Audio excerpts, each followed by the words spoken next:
नमस्कार. मावळ 24 तासमध्ये आपलं स्वागत. मी महादेव वाघमारे. मावळ तालुक्यातील इंदोरी ग्रामपंचायत हद्दीतील कुंडमळा ही घटना 15 जून 2025 रोजी घडली. यानंतर या घटनेला 2 महिने उलटून गेलेले आहेत. मावळामध्ये 3 दिवसापासून संततधार आणि मुसळधार पाऊस कोसळत असल्यामुळे इंद्रायणी नदीला मोठ्या प्रमाणात महापूर आलेला आहे. कुंडमळा येथील कुंडाई देवीचं मंदिर हे पाण्याखाली गेलेलं आहे आणि पूल दुर्घटना झाल्यानंतर या परिसरातील शेतकऱ्यांचे, विद्यार्थ्यांचे, नागरिकांचे अतोनात हाल होत आहे.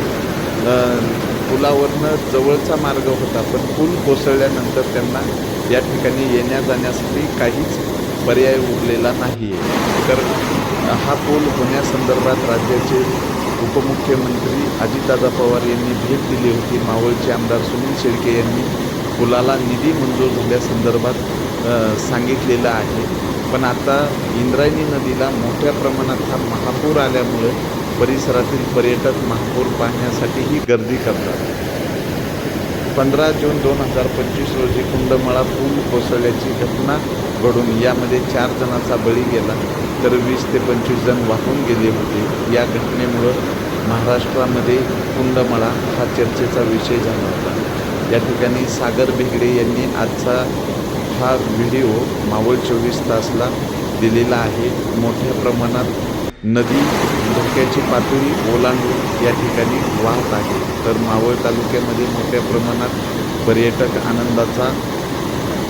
पावसाचा आनंद घेण्यासाठी येत असतात. तर पर्यटकांना सतर्कतेचा इशारा स्थानिक ग्रामस्थ देत आहेत. आपत्ती व्यवस्थापन प्रमुख तहसीलदार विक्रम देशमुख यांच्या वतीनं अनेक ठिकाणी पर्यटकांना धोक्याच्या ठिकाणी जाण्यास मज्जाव केलेला आहे.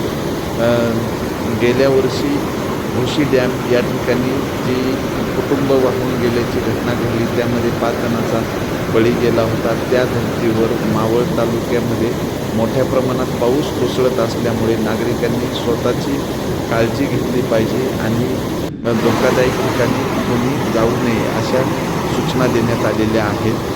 त्यातच मंगळवार दिनांक 19 ऑगस्ट 2025 रोजी गोडुंबरे हद्दीतील पवना नदी काठी झाडामध्ये अडकलेल्या मीनाक्षी मनोज पारदे वय 20 राहणार सोमाटणे फाटा या महिलेचा जीव पोलीस आणि युवकांच्या सतर्कतेमुळे वाचलेला आहे. तर मावळ तालुक्यातील अनेक पुलं ही पाण्याखाली गेलेली आहे. अनेक पवन मावळामध्ये असणारे जे पवना धरण आहे, पवना धरणातून पाण्याचा विसर्ग होतो.